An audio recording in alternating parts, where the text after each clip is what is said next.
नमस्कार मंडळी, माझ्या यूट्यूब चॅनलमध्ये तुमच्या सर्वांचं स्वागत आहे। मी एक नवीन फूड बेबीसाठी जे फूड्स आहेत त्याची सीरीज चालू केलेली आहे। त्याच्यामधला हा दुसरा व्हिडिओ।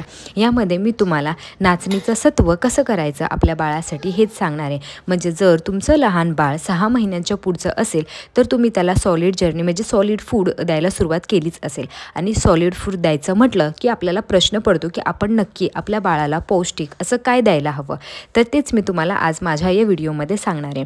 नाचणीचं सत्व, नाचणी ही आपल्या बाळाच्या शरीरासाठी खूप चांगली असते। याच्यामध्ये मुबलक प्रमाणामध्ये कॅल्शियम असतात, फायबर्स असतात आणि हे बाळाला पचायला देखील खूप चांगली मदत करतं।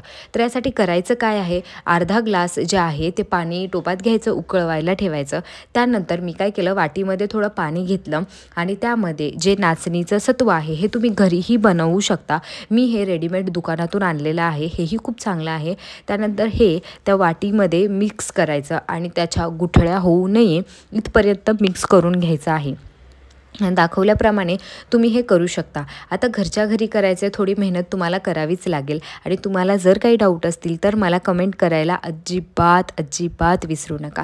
हे जे नाचणीचं पीठ आहे हे असं व्यवस्थित वाटीमध्ये टाकायचं आणि याला गुठळ्या न करता व्यवस्थित मिक्स करायचं। कारण की हे जर असंच टाकलं तर त्या गुठळ्या होऊ शकतात आणि मग ते बाळाला आपल्याला भरवताना त्रासदायक होऊ शकतं।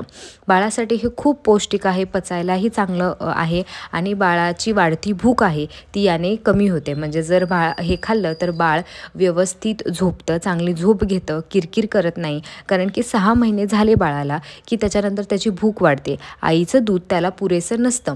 त्यामुळे आपण त्याला सॉलिड फूड म्हणजे वरचं खायला चालू करतो। त्याच्यासाठी पहिली गोष्ट तर पहिलेच हे नाचणीचं सत्व नाही द्यायचं।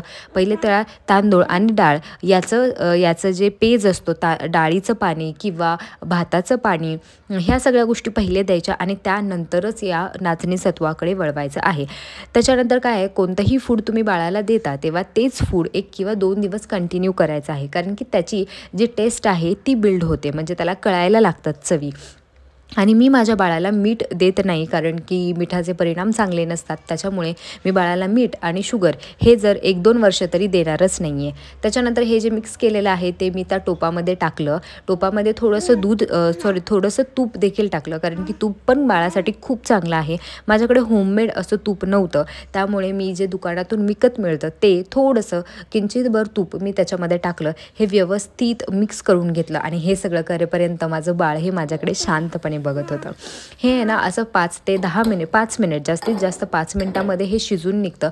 व्यवस्थित बघायचं त्याची कन्सिस्टन्सी आणि त्याच्यानंतर आपलं हे नाचणीचं सत्व रेडी आहे। चला तर